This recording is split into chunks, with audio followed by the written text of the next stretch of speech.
বাচ্চারা যখন ছোট থাকে তখনই ভালো, মা যা খেতে দেয় সেটাই খুশি মনে খেয়ে ফেলে।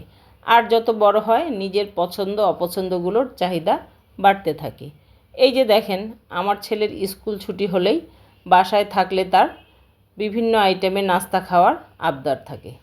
পূজার ছুটির সময় যে কয়দিন বাসায় ছিল, বিকাল হলেই শুরু হয় তার নাস্তা খাওয়ার বায়না।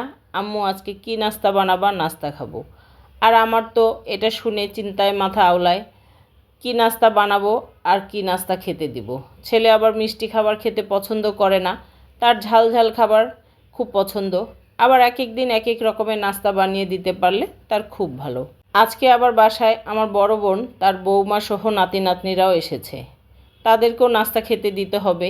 হঠাৎ মনে হলো চিকেন কিমা পুরি বানালে ভালো হবে। আমি আবার রাতে চিকেন রান্না করব বলে ফ্রিজ থেকে চিকেন বের করে ভিজিয়ে রেখেছিলাম। তাই সেই চিকেন থেকে একটা বুকের মাংস নিয়ে কিমা তৈরি করে ফেললাম।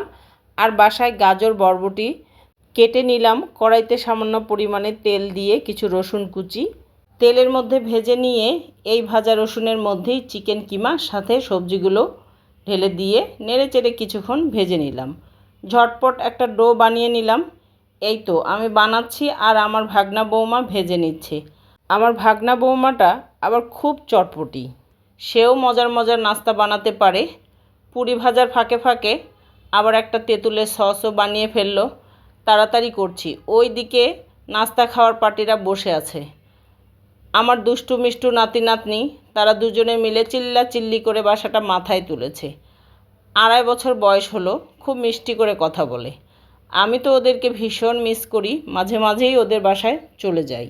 যাই হোক, মোটামুটি পুরি ভাজা সব শেষ, এখন তো খাওয়ার পালা। তাই এগুলো নিয়ে মেঝেতে বসে পড়লাম আমার দুষ্টু মিষ্টু নাতি নাতনিদের জন্য। তারা তো ছোট মানুষ, ডাইনিং টেবিলে বসলে হাতে পাবে না, তাই মেঝেতে গোল হয়ে বসে পড়লাম, সবাই একসাথে খেতে পারবো। দেখেন না খালি, ছোট ছোট দুটো হাত গরম পুরির উপর হামলায় পড়ছে। যতই গরম হোক, নিজের হাতেই খেতে তারা বেশি পছন্দ করে। খেতে খেতে এখন চলে যাব, একটা পুরি আপনাদেরকে ভেঙে দেখাই। আর যাওয়ার সময় একটা কথা বলে যাচ্ছি, আমার ভিডিওটা ভালো লাগলে অবশ্যই লাইক কমেন্ট শেয়ার দিয়ে পাশে থাকবেন। আসসালামু আলাইকুম।